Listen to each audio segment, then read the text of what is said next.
जिसकी अपनी प्रतिष्ठा है उसको खोजना चाहिए, लेकिन उसको खोजने से सत्य से आनंद उपलब्ध होता है।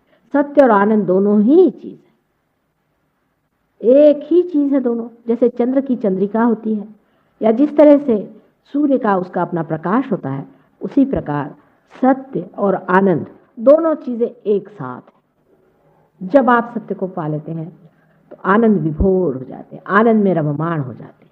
लेकिन ये सिर्फ लेक्चरबाजी नहीं है कि आपको मैं लेक्चर देती रहूं सुबह से शाम तक। लेक्चर से तो मेरा गला थक गया। अब पाने की बात है कि कुछ पाओ, आत्मा को पाओ। बहुत से लोग ऐसे भी मैंने बहादुर देखे, हमें तो कुछ हुआ नहीं माता जी, माने बड़े अच्छे हो गए। होना चाहिए, नहीं हुआ माने कुछ गड़बड़ है आपके अंदर, कोई ना कोई तकलीफ है, आप बीमार है, आपका मेंटली आप ठीक नहीं, आप कोई गलत गुरु के सामने अपना मत्था टिका है। अगर आपने अपना मत्था ही, जो कि परमात्मा ने इतनी शान से बनाया है, इसको गलत आदमी के सामने टेक दिया है तो खत्म हो गया मामला। आपको हमें भी अंधता से नहीं विश्वास करना चाहिए, गलत बात। हम चाहते हैं कि आप पाओ, और उसके बाद अगर आपने अविश्वास किया तो आपसे बड़ा मूर्ख कोई नहीं। और उसके बाद भी आप अगर जमे नहीं तो आपके लिए क्या कहा जाए। जब आप पा लेते हैं तब इसमें जमिए, और जमने के बाद आप देखिए कि आपकी पूर्ण शक्तियां जो भी हैं इस तरह से हाथ से बहती हैं, और आप फिर दूसरों को भी इस आनंद को दे सकते हैं, दूसरों को भी ये सुख दे सकते हैं। और ये किस तरह से घटित होता है, कैसे बन पड़ता है, ये आप धीरे धीरे जैसे जैसे इसमें गुजरते जाते हैं आप खुद इसको समझते हैं। अब इनमें से बहुत से लोग हैं 6 महीने पहले हमारे पास में, सिर्फ 6 महीने पहले हमारे पास में। अभी डॉक्टर बरजोर जी साहब हैं, ये हमारे पास 6 महीने पहले आए, और ये बहुत बड़े डॉक्टर हैं लंदन के, इसके अलावा जर्मनी में भी प्रैक्टिस करते हैं। जब से इन्होंने पाया है इसके पीछे पड़ गए, तब से इन्होंने कैंसर ठीक किए हैं, दुनिया भर की बीमारियां ठीक की, और अब कहते हैं कि इसको पाने के बाद बाकी सब कुछ इररिलेवेंट लगता है हमको। क्योंकि जब आप बिल्कुल सूत्र पे ही काम करने लग गए, जब सूत्र को आपने पकड़ लिया तो फिर बाकी चीजें हिलाना कोई मुश्किल है। इसी प्रकार आप सब इसके अधिकारी हैं, इसीलिए से सहज कहते हैं। सह माने आपके साथ, ज माने पैदा हुआ। ये आप भी इसके अधिकारी, हर एक आदमी इसका अधिकारी है, और इसको पा लेना चाहिए। जैसे एक दीप दूसरे दीप को जला सकता है, उसी प्रकार एक रियलाइज सोल दूसरे को रियलाइजेशन दे सकता है, पर रियलाइज सोल होना चाहिए। अगर एक दीप जला ही हुआ नहीं तो दूसरे दीप को क्या करेगा। जब दूसरा दीप जल जाता है तो वो तीसरे को जला सकता है। इसी प्रकार ये घटना घटित होती है और आदमी के अंदर में लाइट आ जाती है। अब लाइट आने का मतलब ये नहीं कि आप लाइट देखते हैं, ये भी एक दूसरी अजीब सी चीज है कि लोग लाइट देखना चाहते हैं। देखना जब होता है तब वहां आप नहीं होते। जैसे कि समझ लीजिए आप जब बाहर हैं तो आप इस बिल्डिंग को देख सकते हैं, लेकिन जब आप अंदर आ गए तो क्या देखिएगा, कुछ भी नहीं। तब तो सिर्फ आप होते मात्र हैं, आप देखते नहीं हैं कुछ। जहां जहां देखना होता है तो सोचना कि आप अभी बाहर हैं। लाइट जो लोगों को दिखाई देती है ये शॉर्ट सर्किट हो जाता है ना, वैसी लाइट है, स्पार्क होता है। इसलिए जिस चीज को लाइट दिखाई हो वो मुझे बताएं, आज्ञा चक्र टूटा है उस आदमी, उसको ठीक करना पड़ेगा। ये सारे चक्र भी कुंडलिनी अपने आप से ठीक करती चलती है।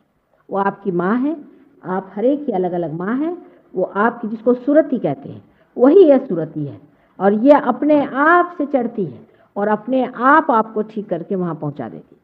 आप में अगर कोई दोष भी है वो भी हम समझ सकते हैं, वो भी वो बता देती कि इनका दोष ठीक कर दो। कोई गलती हो गई वो भी ठीक हो सकता है, लेकिन अपने को रिसेप्टिव मूड में रखना चाहिए कि हम इसे ले लें, प्राप्त कर लें और हो जाए।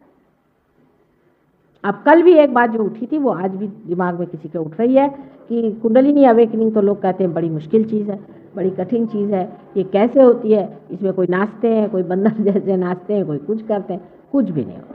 हमने हजारों की कुंडलिनी जागृत की और पार किया हुआ है, ऐसे कभी भी नहीं होता है। जो परमात्मा ने आपके उद्धार के लिए चीज़ रखी हुई है, आपके पुनर्जन्म के लिए आपकी माँ है, वो आपको कोई भी दुख नहीं देती, उल्टे आपको वो अत्यंत सुखदायी है। कैंसर जैसी बीमारी कुंडलिनी के अवेकनिंग से ठीक होती है, सारी बीमारियां आपकी ठीक हो सकती है। इस तरह की बड़ी भारी प्रेमदायिनी, आशीर्वाददायिनी, इस तरह की बड़ी भारी शक्ति आपके अंदर में है। तो इस तरह की गलत धारणाएं कर लेना कि हम बंदर हो जाएंगे या मेंढक हो जाएंगे, आपको अति मानव जो बनाने वाली चीज़ है वो आपको क्या मेंढक बनाएंगे। इस चीज़ को आप समझ लें। अब ये कठिन होता है, वो उसके लिए कठिन है जो बेवकूफ़ है, जिसको मालूम नहीं, जो इसका अधिकारी नहीं उसके लिए कठिन है, जो इसका अधिकारी और जो इसके सारे ही काम काज जानता है उसके लिए बाएं हाथ रखे। हो सकता है कि हम इसके अधिकारी हैं और हम इसके सारे ही काम जानते हैं, इसीलिए आसानी से उठती है। बहरहाल आप अपनी आंख से देख सकते हैं इसका उठना, आप इसकी जागृति देख सकते हैं, इसका चढ़ना भी देख सकते हैं, और उसकी हम लोगों ने फिल्म भी बनाई है। पर जो लोग बहुत शंकाखोर होते हैं उनके लिए सहयोग जरा मुश्किल से पनपता है। इस चीज़ को पाना चाहिए और इसको लेना चाहिए। आजकल जो ज़माना आ गया है, जिस ज़माने में हम रह रहे हैं कलयुग में, असल में हम ये कहेंगे कि आध्यात्मिक दृष्टि से हम लोग बहुत ही ज़्यादा कमज़ोर हैं, इनसेंसिटिव, संवेदना हमारे अंदर नहीं। हम अध्यात्म की चीज़ को अगर समझते होते और अगर समझते कि आत्मा की पहचान क्या है, तो हम कभी भी गलत गुरुओं के पीछे नहीं भागते। लेकिन हमारे अंदर सच को पहचानने की शक्ति बहुत कम हो गई, क्षीण हो गई। हम नहीं पहचान सकते कि सच्चाई कहाँ है। उसकी वजह यह है कि हम इतने कृत्रिम हो गए, इतने आर्टिफिशियल हो गए। आप आर्टिफिशियल हो जाइएगा तो आपके सत्य को पहचानने की शक्ति कम हो जाएगी। पर जैसे गांव में अभी मैं देखती कि गांव में लोग एकदम पहचान लेते, वो पहले पहचान लेते कि कौन असल है कौन नकल है। गांव के लोगों में नब्ज होती है इस चीज़ को पहचानने की, वो समझते हैं कि ये आदमी नकली है और ये आदमी असली। पर शहर के लोग तो आप जानते हैं कृत्रिम हो जाते हैं, आर्टिफिशियली रहते हैं, इसलिए शहर के लोगों को पहचान नहीं होती। और इसीलिए वे जितने चोर भामटे लोग हैं ये सब आपके शहर के पीछे लगे। ये सारे शहरों में आते हैं, गाँव में कोई नहीं काम करते, क्योंकि आपके जेब में पैसे होते हैं, आपके जेब से इनको मतलब होता है। वो काहे को गांव में चले, सहयोग हमारा गांव में चलता है। असल में शहर में तो हम यूं ही आते हैं, लेकिन असल में हमारा काम जो है गांव में होता है। गांव के जो सीधे साधे सरल परमात्मा से संबंधित लोग होते हैं वो इसको बहुत आसानी से पा लेते हैं, उनको एक क्षण भी नहीं लगता।